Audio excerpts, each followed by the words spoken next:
Welcome back, and we're moving into our second conversation for today as we sit down with Milton Haughton, who is the Executive Director of the Caribbean Regional Fisheries Mechanism. Good morning.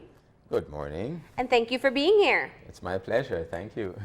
Here's the thing, I think if we're talking about fly fishing, we really shouldn't be in a studio, right? That's correct, but it's not. We should be on the sea, on the waters, even though the weather is not great this morning, but yeah. I know fishermen are still there. That's a good reminder. There is a warning out this morning.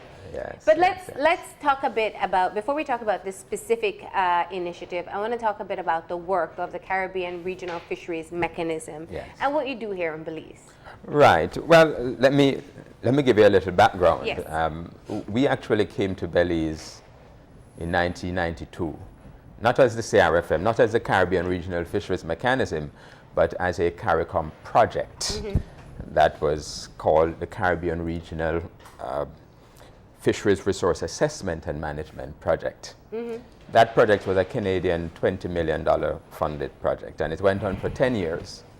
At the end of that project in 2002, CARICOM governments decided to establish the Caribbean Regional Fisheries Mechanism as a permanent regional organization specializing in fisheries to provide support to the CARICOM countries to facilitate coordination and cooperation in the management of the fishery resources of the region.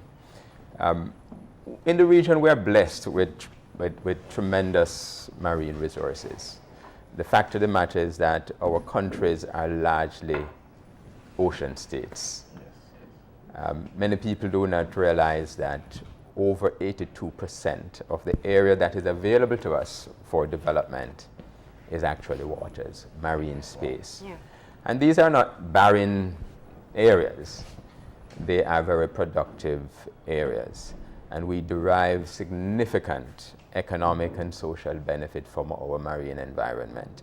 Both the coastal waters as well as the entire extent of our exclusive economic zone, which extend in most countries out to about 200 nautical miles. That is where you have the space between countries. So we were established in 2002 as a specialized regional agency to facilitate and to coordinate sustainable development, conservation, proper management of fisheries and aquaculture resources in the Caribbean region.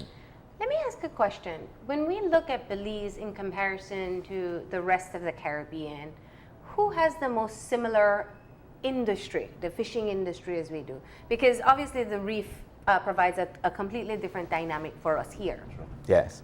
Well, you know, they vary quite a bit, and we have quite a diversity of marine resources in the region. So Belize, Jamaica, Bahamas, they have reef fisheries. That's their main fisheries based on the coral reef ecosystems.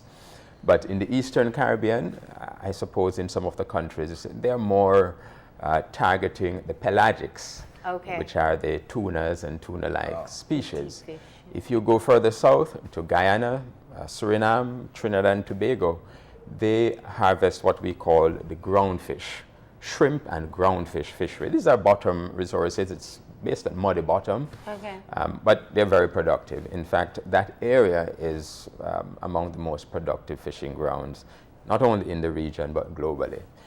They have what is called in oceanography upwelling systems.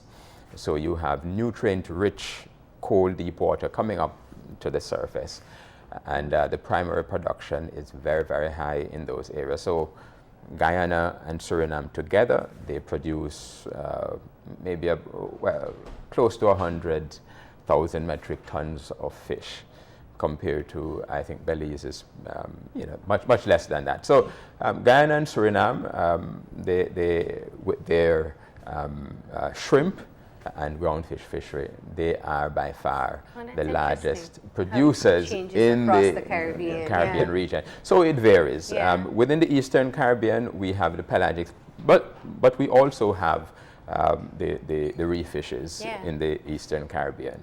But while with the deep water fish, the pelagic species, while it would be less fish, it's also higher value. Isn't that the case? Well, it varies. Yeah. I mean, some are high value. Yeah. Some of the tunas are very, very valuable, especially in the international market. When Yeah. you go to Japan, in some places, bluefin tuna can sell for Yum. 200 US dollars per pound. Wow. Depending on the season, yes. Yeah. So some of the pelagics are very, very expensive. Okay. But indeed, the good thing about us in the Caribbean region is the truth is we are blessed with a wide variety of marine species. Well, we call it biodiversity. Of course, fish is just a part of the larger biodiversity, but there's quite a diversity of species, and they have different tastes, flavor, texture, and we enjoy them all, or most of them. Most. Right, most of them, right. Most of our fisheries have been targeted and utilized for many, many years. But there are some that we have that are unutilized, underutilized, and still have some potential for further development. Thank you. Is there an actual population relationship? For example, Bahamas and Belize. In relation to, for example, the grouper, is there a population control that if we do certain things here, it affects them there, or in relation to tuna or some other? Yes, good question, because the truth is many of the species that we're targeting, that we're harvesting, are shared, and they're interconnected. We have, in the Caribbean, there's a concept called the Caribbean Large Marine Ecosystem. The Caribbean Sea is actually one interconnected basin of water. And so, for example, what I use to illustrate this point very clearly is the lionfish. A few years ago, the lionfish entered... Feels like we're talking about the devil every time you say the that. Caribbean region, that's right. But this invasive species entered the Caribbean just off the coast of Florida. And within a few years, it had spread across the entire Caribbean region. That just demonstrates the interconnectedness of the oceanographic features, the ocean currents, and the circulation system. So the fish species, when they release their eggs, lobsters, conch, they're circulated around the region. We're dealing with one large marine ecosystem. Not all the species are interconnected in this way, but most of them are. And so what happens in one jurisdiction, in Belize, in Jamaica, in St. Vincent, very often will affect the neighboring countries. And this underscores the need for regional cooperation. I was about to get regional there, collaboration in addressing the challenges, the problems, and in moving forward and ensuring that our people, not only in the short term, but in the long term, get the maximum sustainable social and economic benefits from these marine resources that we have. The imagery of using the basin, I think, is a great one. But what it also helps us to clearly see is while any kind of cooperation between Belize and Jamaica on opposite sides of this basin is wonderful. Yes. But what will be very crucial is also our neighbors. What is the synchronized, what kind of connections or collaborations do we have with Central America? Because obviously what Guatemala and Honduras does in our basin will impact everyone else that's around it as well. Absolutely. And this is very, very important. And it is for this reason that at the regional and international level, there's so much attention to cooperation and collaboration in dealing with fisheries matters. So practically in the region, we're not only working within the CARICOM framework, we have agreements with our Central American colleagues. So a few years ago, right here in Belize, we had a regional meeting of all the ministers responsible for fisheries within CARICOM countries and in Central American countries. And we signed an MOU, and we signed a joint work plan, action plan, to cooperate and to coordinate our actions to the extent that we're able to. Now, these things are difficult because we have people with very different objectives and goals and different levels of development and different forms of fishing, different cultural orientation, and these things all impact on how we work together. But I must say that over the years we have grown significantly. We Yeah. are working together much, much more now than we were 10 years ago and 20 years ago. Yeah. In fact, more recently, I think 2 years ago, under the auspices of the United Nations Food and Agriculture Organization and through a project funded by the GEF and supported by UNDP, the Caribbean Land Marine Ecosystems Plus project, we call it, we signed an agreement between the three main regional fisheries bodies in the region, in the Caribbean region. That is the UNFAO Western Central Atlantic Fisheries Commission, the CRFM, and OSPESCA.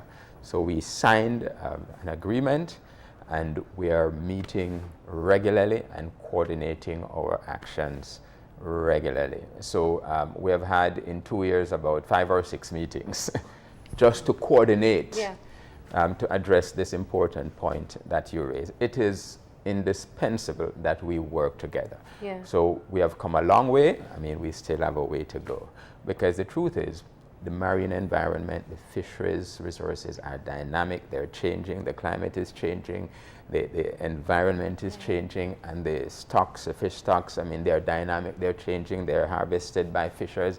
The marine environment itself is impacted by numerous threats and challenges, pollutants, you know, anthropogenic impact from activities on land, at sea. Yeah. And so we're operating in a very dynamic environment. Yeah.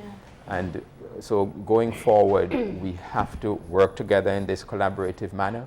We have to monitor what is going on, and we have to know what is going on and ensure that our policies, our programs, our interventions are based on science and are consistent with long-term sustainable use of the resource. It's not easy.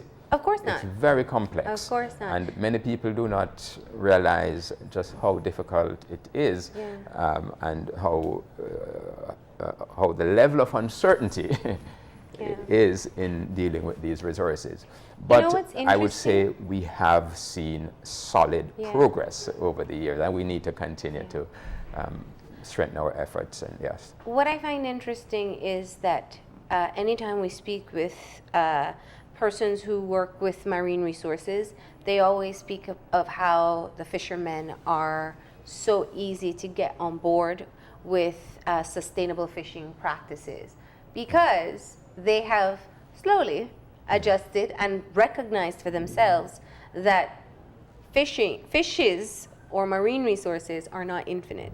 That we see changes in what's accessible, in how much of what particular fish product they can be able to get from our waters. Yes.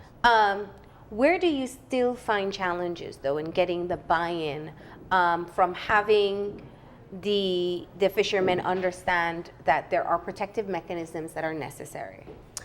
Yeah, you know, you're absolutely correct. Fishers everywhere are interested in conservation and sustainable use, and they do understand the need for harvesting the resource in such a way that you do not destroy the basis of your livelihood. It is a rational response. Of course, it has to be balanced because they also need to live. Yes. They need to get an income. They need to get food. They need to feed their children and send their kids to school. They need decent housing. They want a part of the development that they see around them. They want to have a piece of the action. So the important thing is to, whatever measures you use, you ensure that you are taking on board their issues, their perspectives, their needs, and in the long run, you're not putting them out of business. And the truth is, we have had in this region and elsewhere some, let's say, NGOs who have been really irresponsible and really not concerned about the livelihood and welfare of the people. They're more concerned about just protecting the marine resources. And while one can understand their intention, you know, for the long term, the truth is it's unproductive, because when you do that, you alienate the fisher folk and the people who depend on the livelihood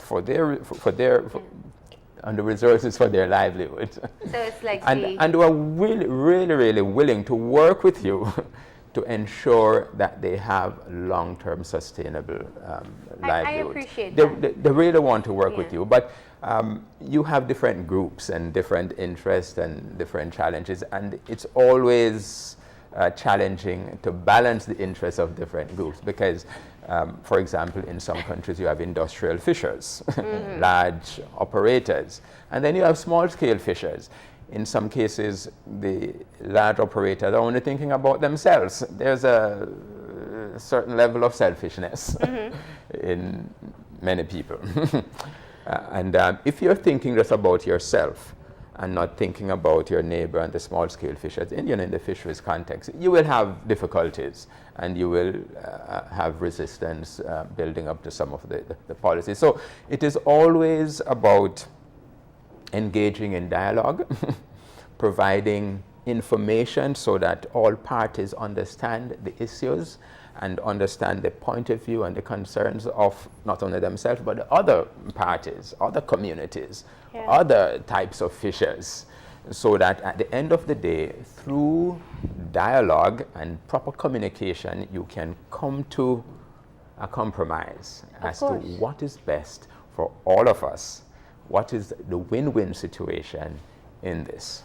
And that dialogue surely must be very important because I'm sure that there is a gradient of experience among the Caribbean community. For example, there are certain countries who are overfished. I know that there was a huge industry for export of fish, for example, to Jamaica. And you would assume that Jamaica is an island, so you must have fish everywhere. In other jurisdictions, for example, Barbados, one of their main dishes is actually imported. The flying fish is imported from another country. How much value does Belize get from looking? I'm sure we're not at the top end, neither at the bottom end. But what lessons does Belize learn from looking at this dialogue that we have with our neighbors, that this is what we did wrong? And what is the primary focus for Belize in the scale? Okay, I mean, you have asked full. yeah. Okay, but the dialogue is important, and let me say, Belize has been in the forefront of marine conservation. The reef system in Belize is very important. So not only for fisheries, but for its value in itself and in tourism and everything. So Belize over the years has invested a lot, and it's really refreshing to see the level of engagement at the community level and the level of interest at the community level in conservation and proper management and sustainable use of fisheries. So the other countries in the region, they have learned a lot from Belize's experience, and I really want to commend Belize for the investment they have made and the progress they have made and continue to make in like a trailblazer really in marine conservation and in fisheries conservation. So that is very even good. So that we won our plea when they wanted to endanger the conch, remember? That's right. That's right. That we were doing sustainable practices to ensure we'd have enough. Right. But having said that, there's still a way to go and still other challenges and issues. So because as I said earlier, there are many dimensions to fisheries. I mean, conservation is one. Sustainable use is another, so that you extract optimum benefits, social and economic benefits for your people, and extracting as much value as you can from the limited resources. So other countries might have focused a little more on the value extraction and not so much on the conservation. So we're all learning from each other, and that's the important thing, because people are at different levels. For example, in the Eastern Caribbean, we have been promoting, and the countries have been promoting, development of their pelagic resources. That is the tuna and tuna-like species. In recent times, using primarily fish aggregating devices. I think Belize would like to learn from their experience. What are fish aggregating devices? Fish aggregating devices are structures that are built by man, built by the fishers and people who are interested, and they're set in the sea, and they actually attract fish around them, and the fishers will then go and catch the fish around them. So that makes that process a lot easier. absolutely, because contrast that with rigging up your boat, getting your petrol, and then just going and searching and not knowing, following birds and sonar. Absolutely. You know, in the developed countries like Japan and others, they use technology, use satellites and so on, and they determine the ocean conditions, and they are able to predict with a fair degree of accuracy exactly where the tunas may be located at any one time. And they send that information using the technology again to their fishing boats. So they will tell them, go and fish in this area, do not fish there because, you know, the conditions are not suitable, the fish are not likely to be there. But a simple way of reducing your operational cost is creating these structures, setting them out, allowing them to aggregate and accumulate the fish, and then you go straight to that area. Right, and you just fish around it. It's much more efficient. So we have seen significant improvement in catches of certain species by deploying these fish aggregating devices. Of course, they have to be managed because you don't want a chaotic situation around them. So some devices and things that can be good in practice can be disastrous if they're not done in a regulated, controlled, proper manner. So that brings us to our topic for today, which is very important because we're going to run out of time and not talk about the fly fishing initiative. So I think...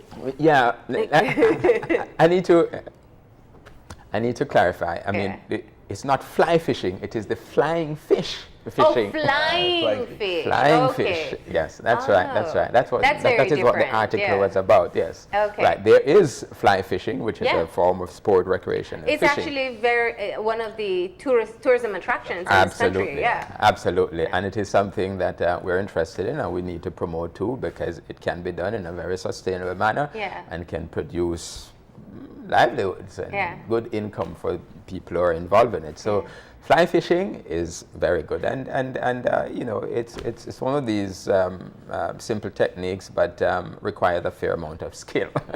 Which is why there's that level of interest in it. Well, you know, you always have to take time to recreate and to just relax. But the people it is who great love fun. it, they're willing to spend all day if they can. And money. And money. And which is good for us. And lots of hope as well, but we won't go there. Absolutely.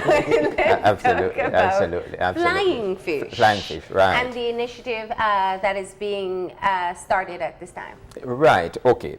So the flying fish is a pelagic species. It's a small pelagic species. And even though it is a small pelagic, it is not coastal. It is actually oceanic. So it's out in the deeper waters. It is a very interesting, very fascinating species. And it is called a flying fish because it appears to actually fly like a bird. Yeah. Do you know what that movie with the guy that was the Indian movie with the guy that was in the water? That's right. That's right. Life of Pi. Thank you. Yes, That's where we saw fly fish. Those are fly fishes, right? Flying fish. Flying fish. Right. Yeah. Yes. That is correct. And they're all over the Caribbean region. Okay. I've never seen they're probably in the deeper waters in Belize also, because you know they're all over the region. But I know there's no fishing for them in Belize because, as I mentioned, they're oceanic species. Yeah. So they're small, and they jump out of the water and they glide for hundreds of meters. I love that you speak of it with such beauty. It's like we're seeing it. Go ahead. It's beautiful. It's beautiful. And you see hundreds of them will jump out of the water and just be gliding for hundreds of meters. And they do this to avoid predators because they're food for the dolphin fish, tunas, and other tuna-like species, mackerels and so on. They will eat them because they're good. so you will see them jumping out of the water in order to get away from the predators. And they form a very important fisheries in the Eastern Caribbean region. And they are very interesting for us, and we have been investing a lot on the understanding and putting in place proper mechanisms for the management of these important fisheries, for the reason that they are shared between 7 states, 6 CARICOM states and the French island of Martinique. So 7 countries exploit these resources. They are fairly defined in their distribution. And we're using them as one of the iconic species to put in place international best practices in terms of research, data collection, management measures, monitoring mechanisms, and also in the upstream value addition in processing, in marketing, in trading, etc. You mentioned at the beginning that Barbados actually imports some of these species. Barbados is by far the largest producer of the flying fish fishery. Wow. Right. Well, it's a cultural icon in Barbados. Yes. If you ever go to Barbados, you cannot leave there without eating flying fish. Yeah. I mean, it's very dear to them. It's precious to them. Macaroni pie. That's right. That's right. They go well together. Right. So the flying fish is important from an economic perspective. It's important from a cultural perspective in the Eastern Caribbean, in Barbados in particular. So it's on their coin. Yeah. You take the $1 coin, it's on it. You go to the airport, you see they have flying fish all over the airport, And decorating obviously that's the airport. proximity they have to the ocean. Right, yes. Let me ask the question. Obviously, as a regional body, Yes. We also participate in Belize in Yes. this particular initiative. Yes. But we don't really have an industry when it comes to fly fishing. Right, flying fish. Flying fish. Yes, Sorry. right. You don't. Yeah. Yes, yeah. So what is our contribution then? Right. Okay. So you do have some resources like this that is restricted to particular locations, Yeah. and this is one of them. The value of this goes beyond the value of the work that we're doing. Goes beyond just the countries, because I mentioned to you that what we're trying to do is to develop and implement international best practices in terms of long-term conservation and sustainable use, and all that is associated with it. So the research, the data collection, putting in place traceability systems, and the trade, and so on. So some of these techniques, some of these lessons can be transferred from the countries that are immediate beneficiaries to others in the region that may not have that particular fishery, because the approaches may be applicable in other contexts and to other species and to other fisheries. So while it is not directly applicable because you do not have that fishery, some of these lessons The best practices. And best practices can be applied to Belize. They can be applied to Suriname or Guyana with shrimp, different resources, right? But throughout the region, we have resources that are more restricted in distribution. In some cases, some resources are found just nationally, notwithstanding the fact that I mentioned that most of our commercially important fish are interconnected and shared resources. There are some that are limited in their distribution to very limited geographical area. So we have some national, we have some sub-regional, we have some the entire Caribbean region, and some international stocks. You have some stocks in the Caribbean region that migrate, some species that migrate from Canada, for example, and they come down and they spawn in the Caribbean and then they go back up to Canada. Wow. We have some that will come from across the other side of the Atlantic. So, it's a big ocean space, and We're the only ones that need passports to move around. So what has been the buy-in from the Eastern Caribbean countries? Anytime you want to place restrictions or any type of change to what has been a regular practice, sometimes there's there isn't always buy-in, yeah. Yes. There's always resistance. The important thing is we have the knowledge and the capacity now to minimize these things, and it all depends on the approach, which is why we have been working to put in place governance systems, arrangements, laws, and policies that gives prominence to participatory approaches, consultative approaches, to make sure that all stakeholders are involved from the early stages in the discussions and the deliberations leading to the measures, the restrictive measures that you need to put in place. If you do not do this, it will not work, because you cannot impose from on high restrictions of the type we need for successful fisheries management on fishermen, on fishing communities, on fisherwomen, and other operators in the marine environment. These things, for them to be sustainable and for us to have the type of compliance that is required for success, you must involve the fishers. And so one of the initiatives that we are also participating in is what is called the Caribbean Fisheries Co-Management Project, or CARIFICO for short. And this is to further develop and strengthen the arrangements for participatory decision-making, participatory planning, participatory implementation of fisheries management and conservation measures, and in a manner that will yield tangible social and economic benefits to fishers. So I mentioned the fad fishery earlier.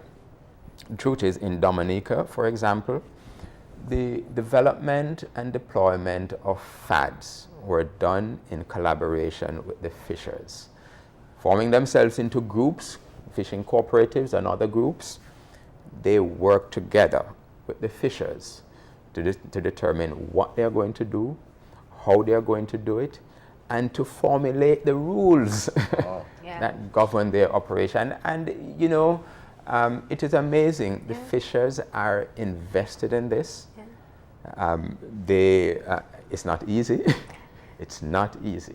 But if you work with them, if you have patience, and if you make the time, they will contribute, and you will get a good product. So it sounds similar to our managed access absolutely. It is the same thing. It is the same thing. Same approach. But the important thing is that you have to work with the stakeholders. And with this fishery, just as with the managed access program, the fishers are reaping the benefits. And they see now the benefits of the sacrifices that they have been called upon to make. Now, if the government had just come and say, or any other organization, and say, look, this is the best thing to do, because you can theoretically... you can be dictatorial about it. Right. It would not work. There would be resistance, because, you know, it requires adjustment, change in attitude. It requires sacrifice sometimes. But at the end of the day, I was at a workshop at the end of November, early December, and I was so pleased to hear these fishers reporting on the benefits that they have derived from the collaboration. And not only the fishers reporting, because a study, independent study, was done by University of Florida, assessing the social and economic and welfare situation of the fishing communities before and after. And they were able to corroborate the statements from the fishers that they are in fact deriving tangible economic benefits, increased income from this collaboration. And I feel very pleased by this type of development, because this is what we want. This is the way forward. You cannot do this in such a way that they lose. there is a compromise between conservation and development. And I think what you have pointed out several times in this conversation is that we have many examples within our fishing industries to show that it is possible. It is possible. So we thank you for coming in and telling us about the new Flying Fish Initiative. I got it right at the end. Flying Fish Initiative. Yes, thank you very much. And while, of course, as you pointed out, it may not be an industry that we're directly involved in, but there is so much we can learn as Caribbean brothers and sisters. So thank you again. Thank you. My pleasure. We're going to go ahead and take a break, and when we come back, it's for some live art. We're going to be doing some sketching and sculpting and who knows what next. That's coming up after the break.